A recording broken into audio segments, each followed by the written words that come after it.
Good evening everyone. Now in this video we have a continue our constitution next part, that is Panchayati Raj. It is quite interesting and I think so you have to be like this, you have really like this. Okay, सबसे पहले हम देखते हैं इसके अंदर एक for example, हम एक एग्जांपल से शुरू करते हैं। एक क्या होता है, दो एक मेल है एक फीमेल है, they fall in love with each other. ठीक है, इट सुनने में थोड़ा स्ट्रेंज लगेगा ये एग्जांपल। तो उसके लिए उसके बाद क्या होता है, वो दोनों कहते हैं कि हम दोनों ने मैरिज करनी है। तो उनके पेरेंट्स पहले एग्री नहीं होते, एग्रीमेंट हो जाता है, मैरिज हो जाती है। जो लड़की होती है वो उनकी फैमिली, जो लड़के का रिलीजन होता है उससे उनका डिफरेंट रिलीजन होता है। तो उसको उसके फैमिली के कस्टम्स को नहीं मालूम होता। उसको लड़के के बारे में सब मालूम होता है, लेकिन उसको उसकी फैमिली के जो कस्टम्स, रीति रिवाज, खाना पीना, कैसे रहते हैं, वो सब उसको बिल्कुल नहीं पता होता। फिर क्या होता है, लड़की सोचती है कि मैं अपने ही हिसाब से वो खाना बनाने लग जाती है। तो सास को पसंद नहीं आता वो खाना, तो फिर वो नेगलेक्ट करने लग जाते हैं कि नहीं ये खाना नहीं आया। तो फिर एक एग्जांपल के थ्रू मैं बोला कि यहाँ पे जो लड़का है जहाँ पे जो सास है वो एक सेंट्रल गवर्नमेंट वो है, ग्राम पंचायत है, और लड़की जो है वो यहाँ पे सेंट्रल है। तो अगर वो सेंटर अपना चलाने लग जाए ग्राम पंचायत के ऊपर, अगर ग्राम पंचायत के हर विलेज के कस्टम्स सब कुछ डिफरेंट होते हैं, तो जो वो डिफ्रेंशिएट होता है सारा कुछ, जो वो डिफ्रेंशिएट थीटा है, अगर वो सेंटर अपना ग्राम पंचायत पे लगाने लग जाए, वही सेंट्रलाइजेशन हो जाए, तो वो लोग उस चीज़ को पसंद नहीं करेंगे। डेमोक्रेसी ख़त्म हो जाएगी, सिर्फ वहाँ पे डिक्टेटरशिप रह जाएगी। इसीलिए उन्होंने कहा कि सेंटर को एक जो ग्राम पंचायत के लोग हैं उनको उनकी अकॉर्डिंग कस्टम्स, उनके ट्रेडिशंस, उनके रहने सहना, उनकी पॉलिसीज़ थोड़ी अलग बनानी चाहिए, ताकि वो लोग एक्चुअली में अपनी पॉलिसीज़ और रूल्स एंड रेगुलेशंस को एंजॉय कर सकें। ठीक है, तो अगर सेंटर पंचायत से के बिना पूछे रूल्स और एक्शन बनाने लग जाए, तो वहाँ पे ग्राम पंचायत का जो काम है वो नहीं चल सकता। ठीक है, तो इसीलिए पंचायती राज जो है हमारे इंडिया के सिस्टम के अंदर, सेल्फ गवर्नमेंट के अंदर, रूरल सेल्फ गवर्नमेंट के अंदर बहुत ज़्यादा सिग्निफिकेंट है। It has been establish in all state of India. ये सारे के सारे जो स्टेट हैं इंडिया के, वहाँ पे इस्टेब्लिश है, क्योंकि ऐसा कोई स्टेट ही नहीं है जहाँ पे इंडिया में विलेज ना हो। ठीक है, जो स्टेट लेजिस्लेचर है बाय द एक्ट, जो स्टेट लेजिस्लेचर के एक्ट हैं उनके through to build the democracy. और ग्रास रूट लेवल का मतलब क्या है कि अगर एक विलेज है उसकी पहले उनकी रूट्स पता करनी है कि उनको पसंद क्या है, उनके ट्रेडिशंस क्या है, उनके कस्टम्स क्या है। हरियाणा वाला के अलग होगा, पंजाब वालों को अलग होगा। तो उनके ग्रास रूट लेवल, उनके स्टेट लेजिस्लेचर के थ्रू जो है वो उनको बिल्डअप किए जाते हैं हर स्टेट के पंचायती राज। ठीक है, it is entrusted with rural development. ये रूरल को डेवलप करने के लिए एंट्रस्टमेंट दी जाती है। और it was a constitutionalise through the 73rd constitutional amendment act of 1992। ये कॉन्स्टिट्यूशनलाइज किया गया था 73rd कॉन्स्टिट्यूशन अमेंडमेंट 1992 के बाद। अब हम इसका थोड़ा सा इवोल्यूशन पढ़ लेते हैं, क्योंकि उससे में थोड़ा सा ईजी हो जाएगा जानना, और ये प्री के पॉइंट ऑफ व्यू से भी बहुत इम्पोर्टेंट है।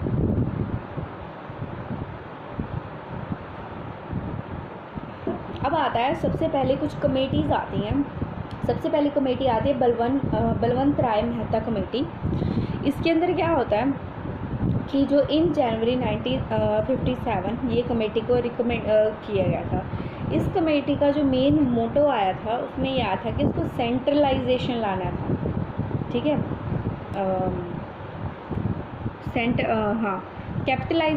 सेंट्रलाइजेशन लाना था। फिर इसने क्या किया, इस कमेटी ने इसने कहा कि स्कीम्स होती हैं, डेमोक्रेटिक स्कीम्स होती है डिसेंट्रलाइजेशन की, जिसको और अल्टीमेटली उनको पंचायती राज बोलना शुरू कर दिया। इस जो बलवंत राय मेहता कमेटी थी, उन्होंने रिकमेंड किया कि कुछ स्कीम थी डेमोक्रेटिक डिसेंट्रलाइजेशन की, जिसको ऑटोमेटिकली पंचायती राज बोला जाने लगा।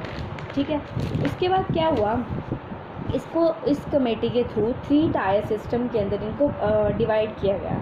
नंबर फर्स्ट जिला परिषद एट ए डिस्ट्रिक्ट लेवल, और पंचायत समिति एट द ब्लॉक लेवल, और ग्राम पंचायत एट विलेज लेवल। ठीक है, इस 3 टायर सिस्टम के अंदर इन्होंने इसको डिवाइड किया था। जो ग्राम पंचायत है विलेज लेवल के ऊपर, उनके जो इलेक्शन होते थे वो डायरेक्ट इलेक्टेड होते थे। बाकी जो पंचायत समिति थे ब्लॉक लेवल के ऊपर, जिला परिषद थी डिस्ट्रिक्ट लेवल के ऊपर, उन दोनों के इनडायरेक्ट इलेक्शंस होते थे।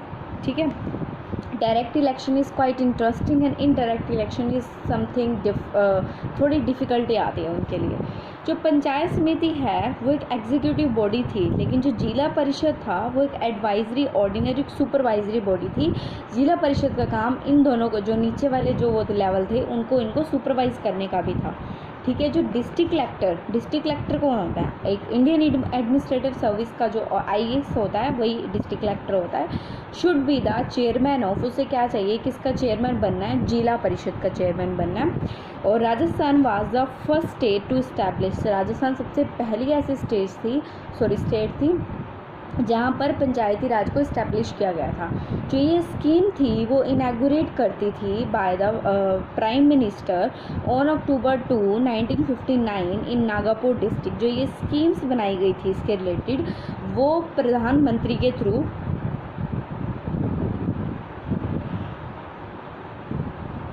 अक्टूबर 2, 1959 में नागपुर डिस्ट्रिक्ट के अंदर इसको इनैगुरेट किया गया था, शुरुआत की गई थी। लेकिन कुछ यहाँ पे डिफरेंसेस थे हर स्टेट के दूसरे स्टेट में। ठीक है, कईयों के टायर्स, कईयों में 2 टायर से काम चल रहा था, कईयों में 3 टायर से काम चल रहा था। जो रिलेटिव पोजीशन थी समिति और परिषद की, उनका टेन्योर, कॉम्पोजिशन, फंक्शन, फाइनेंस, ये सब थोड़ा कुछ टायर्स के अंदर कुछ डिफरेंसेस आ रहे थे एक स्टेट का दूसरे स्टेट से। ठीक है, फिर जो राजस्थान ने अडॉप्ट किया था 3 टायर सिस्टम, और तमिलनाडु ने अडॉप्ट किया था as well as 2 tier system. जो दूसरे स्टेट थे कईयों ने न्याय पंचायत भी इस्टेब्लिश की थी, यानी कि जुडिशियल पंचायत, जो छोटे छोटे जो सिविल और क्रिमिनल केसेस थी उनको लेती थी। इस केस के अंदर इस कमेटी के अंदर पहले बता दें डिसेंट्रलाइजेशन की बात की थी। ये थी हमारी बलवंत राय कमेटी, बलवंत राय मेहता कमेटी। उसके बाद आती है अशोक मेहता कमेटी, दिसंबर 1977। इसमें क्या था, 3 टायर सिस्टम को रिप्लेस किया गया था 2 टायर सिस्टम से। ठीक है, जो जिला परिषद थे एट द डिस्ट्रिक्ट लेवल वो एग्जीक्यूटिव बॉडी थी, और उसके अंदर एग्जीक्यूटिव बॉडी किसको रिकमेंड किया था? पंचायत समिति को। ठीक है, उसके बाद क्या आया था, उसके बाद आई थी मंडल पंचायत की, जो टोटल पॉपुलेशन थी उन्होंने कहा था जिसकी 15,000 से 20,000 तक होनी चाहिए। ठीक है, और there should be an official part of political parties at the level of panchayat election. जो उनको कहा कि जो ऑफिशियल पार्टिसिपेशन जो होना चाहिए पॉलिटिकल पार्टीज़ का पंचायत के लेवल ऑफ इलेक्शंस के अकॉर्डिंग। और जो पंचायत राज कमेटी है उसको कंपल्शन है कि पूरी पावर है टैक्सेशन को मोबिलाइज, जैसे जो पंचायत राज कमेटी है, ठीक है, एक कमेटी बनाई गई, उसको क्या है, उसको पूरी तरह से पावर है कि जो उस एरिया के जो टैक्सेशन आएंगे, फाइनेंशियल रिसोर्सेज होंगे, उसको कैसे मोबिलाइज करना है वो खुद देखेगी। ठीक है, supreme government should not supersede the panchayat Raj institution. जो क्या कहते हैं स्टेट गवर्नमेंट क्या कहते हैं, पंचायत राज इंस्टीट्यूशन को सुपरसेड नहीं कर सकती। जो न्याय पंचायत है should be kept as separate body. जो न्याय पंचायत है उसको एक अलग बॉडी रखा गया था, पंचायत की डेवलपमेंट्स के लिए रखा गया था उसको। ये सब आया था अशोक मेहता कमेटी के अंदर दिसंबर 1977 के अंदर। पहली बात आई 3 टायर सिस्टम को रिप्लेस करके 2 टायर सिस्टम आया। फिर जिला परिषद डिस्ट्रिक्ट लेवल को एग्जीक्यूटिव बॉडी बोला गया। मंडल पंचायत टोटल पॉपुलेशन को 15,000 से 20,000 बोला गया। There should be an official participation of political parties. जो एक ऑफिशियल पार्टिसिपेशन बोला गया कि तुम्हें पॉलिटिकल पार्टीज़ को पंचायत इलेक्शंस के अंदर करना है। जो पंचायती राज कमेटी है उसको कंपलसरी पावर दी गई टैक्सेशंस को मोबिलाइज करने की, उनके जो फाइनेंशियल रिसोर्सेज मिले गए हैं। स्टेट गवर्नमेंट सुपरसेड नहीं करेगी पंचायत राज इंस्टीट्यूशन को। तो न्याय पंचायत है उसको एक सेपरेट बॉडी रखा जाएगा जो डेवलपमेंट करने के लिए पंचायत को। उसके बाद जो चीफ इलेक्टोरल ऑफिसर है स्टेट का, उसको वो किससे कंसल्टेशन लेगा इलेक्शन के लिए? With the chief election. The chief electoral officer of a state in consultation with the chief election.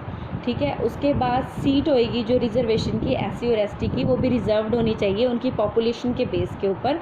A minister for panchayati raj should be appointed in the state council of minister to look after the affair of panchayati raj institution. जो minister है पंचायती राज का, उसको क्या करना है, उसको एक appoint करनी है स्टेट काउंसिल जो होती है मिनिस्टर्स की, उसको ये देखना है सारे के सारे जो अफेयर्स होंगे, जो मिनिस्टर होंगे पंचायती राज के, उनको अपॉइंट करना है।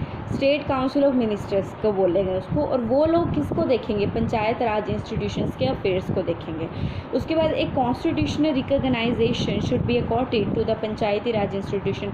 एक कॉन्स्टिट्यूशनल रिकॉग्नाइजेशन भी देना है हमने पंचायती राज इंस्टीट्यूशन को।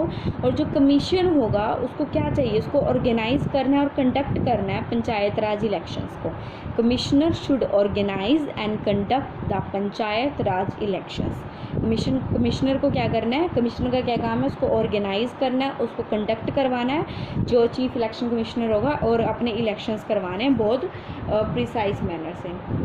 उसके बाद आती है एक और committee, GVK Rao committee was appointed by the planning commission इन 1995। ये कमेटी कब अपॉइंट की गई थी, प्लानिंग कमीशन में 1995 में। इसमें क्या हुआ था, जो न्याय पंचायत को इसने बोला था न्याय पंचायत सेपरेट रहनी चाहिए। जो डेवलपमेंट प्रोसेस होगा was gradually bureau for the मतलब bureaucratise and divorce from the panchayat Raj. जो डेवलपमेंट प्रोसेस था वो ग्रेजुअली इस कमेटी के थ्रू एक हिसाब से डिवोर्स कर दिया गया था, ग्रेजुअली पंचायत राज सिस्टम थे। और उसने कहा कि जो ग्रास विदाउट रूट्स, उसने एक बात बोली थी इस कमेटी ने कि जो ये मतलब एक हिसाब से ऐसा काम चल रहा है कि बिना रूट्स के, अगर हम मतलब बिना उनकी नॉलेज के, मतलब हमें जानते ही नहीं है कि स्टेट के अंदर क्या चाहिए मेनली, अगर हम उनको वैसे ही अगर हम मतलब देते जाएंगे, उनको रूल रेगुलेशंस बनाते जाएंगे तो उसको कोई फ़ायदा नहीं है। मतलब उसने एक पॉइंट दिया था, grass without root is not essential for everyone. District level body, that is the जिला परिषद, should be the pivotal importance in the scheme of democratic decentralization. जो डिस्ट्रिक्ट लेवल की जो जिला परिषद थी उसका एक बहुत अच्छा इंपॉर्टेंट रोल था, जो स्कीम थी डेमोक्रेटिक डिसेंट्रलाइजेशन के लिए, उसके लिए। तो उसके बाद जो पंचायत राज इंस्टीट्यूशन थे at the district and the lower level, उसको असाइन करना था एक बहुत ज़्यादा इंपॉर्टेंट रोल, कैसे उन्होंने प्लानिंग करनी है, क्या करना है, इस सब के लिए जो पंचायती राज इंस्टीट्यूशन थे डिस्ट्रिक्ट और लोअर लेवल के ऊपर उनको असाइन करना था बहुत ही इंपॉर्टेंट रोल कि उन्होंने प्लानिंग करनी कैसे है। ठीक है, implementation and monitoring of rural development programme. इन कमेटी मैंने बोला कि इम्प्लीमेंटेशन भी करनी है, जो रूरल की डेवलपमेंट, रूरल एरिया जो है उनकी डेवलपमेंट के लिए चाहिए प्रोग्राम्स भी इम्प्लीमेंट करने हैं। ठीक है, और उसके बाद a post of district development commissioner should be created. एक डिस्ट्रिक्ट डेवलपमेंट कमिश्नर की जो पोस्ट है वो भी ज़रूरत है यहाँ पे क्रिएट करने की। जो इलेक्शन होंगे पंचायत राज इंस्टीट्यूशन के वो भी रेगुलरली बेस्ड पे हेल्ड होने चाहिए, ना कि अबाउट द फिक्स टेन्योर और दैट, या भी कभी भी कोई मर्जी 10 साल तक कोई इलेक्शन ही ना करे, नहीं, एक इलेक्शंस होने चाहिए रेगुलरली बेस के ऊपर होने चाहिए। अगर कोई ये क्वेश्चन पूछता है कि कौन सी ऐसी कमेटी थी जिसने ये बोला था कि जो इलेक्शन जो पंचायत राज इंस्टीट्यूशंस के होने चाहिए रेगुलर बेस पे, वो थे GVK राव कमेटी।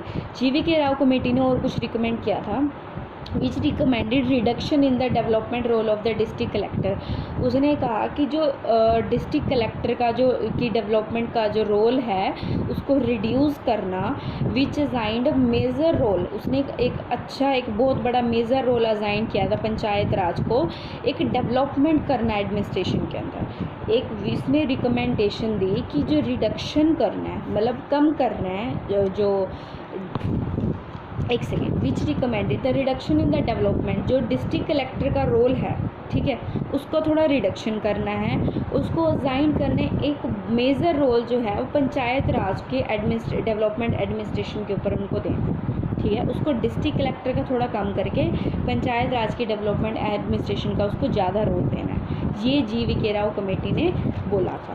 उसके बाद वाली कमेटी हम आगे वाली वीडियोस में पढ़ेंगे।